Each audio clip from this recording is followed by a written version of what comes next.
ஆண்டவராகிய இயேசு கிறிஸ்துவின் இன்ப உயிர்த்தெழுந்த நாமத்தினால அன்போடு வாழ்த்தி வரவேற்கிறேன். அற்புதமான நாளிலே இந்த சுவிசேஷ பயணத்துல உங்களையும் இணைத்துக் கொள்ளும்படியாய் ஆண்டவர் சொல்லுகிறார், நாம் எவ்வளவுக்கு எவ்வளவு தாழ்த்துகிறோமோ அவ்வளவுக்குள்ள உயர்த்தப்படுவோம் என்று. தாழ்மை தண்ணீரில் அல்ல, கண்ணீரினால் உருவாக்கப்படுகிறது. தாழ்மை கண்ணீரால் எழுதப்படுகிறது, கண்ணீரில் உருவாகிறது. வசனம் அழகாய் சொல்லுகிறது. நீதிமொழி 22:4 தாழ்மைக்கும் கர்த்தருக்கு பயப்படுதலுக்கும் வரும் பலன் ஐஸ்வர்யமும் மகிமையும் ஜீவனுமாம். ஹல்லேலூயா. நீங்க ஐஸ்வர்யத்தை தேடி நிறைய பேர் ஓடுறாங்க, ஆனா தாழ்மை இல்லை. இந்த தாழ்மை மட்டும் இருந்துச்சுன்னு வைங்களேன், அதற்கு ஒரு பலனை ஆண்டவர் வைத்திருக்கிறார். தாழ்மைக்கும் கர்த்தருக்கு பயப்படுதலுக்கும். கர்த்தருக்கு பயப்படுதல ஞானத்தின் ஆரம்பம் வாசிக்கிறோமே, தன்னைத்தான் தாழ்த்தி தன்னை வெறுமையாக்கி ஆண்டவரிடத்துல, ஆண்டவரே நிரப்புங்கப்பா, உன்னோட வசனத்தை முழுமையா அறிந்து கொள்ள தெரிந்து கொள்ள நீர் எனக்கு உதவி செய்யுங்க கேட்கும் பொழுது கர்த்தர் எப்படியெல்லாம் நம்ம நிரப்புகிறார் பாருங்களேன். ஐஸ்வர்யம், மகிமை, ஜீவன். ஹல்லேலூயா. அப்படி என்றால் நம்முடைய வாழ்க்கையில தாழ்மை நம்மை தகுதிப்படுத்துகிறது. தாழ்மை இருக்கிறது தகுதி உண்டாகும், நம்மளை தகுதியை படுத்துகிறது பாருங்களேன். இரண்டாவது, தாழ்மை நம்மை நமக்கு யார் என்று சொல்லிக் கொடுக்கிறது. அதுதான் முக்கியம். நம்ம பிசினஸ்ல கொஞ்சம் தாழ்ந்துட்டோம்னு வைங்களேன், விசாரிப்பார் இல்லை, அப்ப எப்படிலாம் வாழணும், எப்படி வாழ்ந்திருக்கணும், எப்படி வாழ்ந்தோம் என்று நமக்கு கற்றுக் கொடுக்கிறது. தாழ்மை நம்மை தைரியப்படுத்துகிறது. ஏன்னா நிறைய பணம் பதவி பட்டம்லாம் இருக்கும், பயந்து இருப்பாங்க. இவன் தூக்கின்னு போடுவான், அவன் தூக்கின்னு போடுவான், அவன் எடுத்துன்னு போடுவான், பட்டம் போயிடுமா, பதவி போயிடுவான். தாழ்மையா இருக்கும்போது ஒன்றும் இல்லை இழப்பதற்கு அப்படின்னு ஒரு தைரியம். தாழ்மை நம்ம உறுதியாய் நிற்க வைக்கிறது. ஹல்லேலூயா. அதான் பாருங்க, உறுதியா நிக்க முடியும் தாழ்மை இருந்தா. அப்ப தாழ்மை தவறு செய்யாது, தவறு செய்ய தூண்டாது. அதான் உண்மை. இதான் உண்மையான தாழ்மை. தவறு ஒரு நாளும் செய்யாது பாருங்களேன். அப்ப தாழ்மைக்கு தலைகணம் இருக்காது. தைரியமா நீங்க நம்பி பொறுப்பை கொடுக்கலாம் இல்லைங்களா. சிலர்லாம் பொறுப்புக்கு வந்த உடனே சிலர் பிடிக்காதவங்க தண்ணி இல்லாத காட்டுக்கு மாத்திடுவாங்க இல்லையா. அது ரொம்ப பெரிய உங்களுக்கு ஒரு சாதனை பண்ண மாதிரி, வல்லார பழி வாங்க வேண்டியது இல்லையா. அதான் அவருடைய சாதனை வாழ்க்கையில. அதான் தாழ்மையில பேரு. சும்மா வரும்போது கெஞ்சி கூத்தாடி கைய காலை புடிச்சு வந்துட வேண்டியது.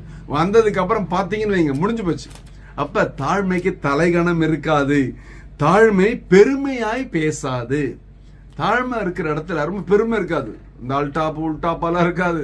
நான் அமெரிக்கா போனா, ஆப்பிரிக்கா போனா, ஐரோப்பா போனா, எங்கன்னா போயிட்டு வா, அதுக்கு என்னப்ப இல்லையா. போ, இருந்தா போயிருந்தா இங்கே இரு, அது யாருக்கு தேவை. ஆனா பெருமையாய் பேசாது.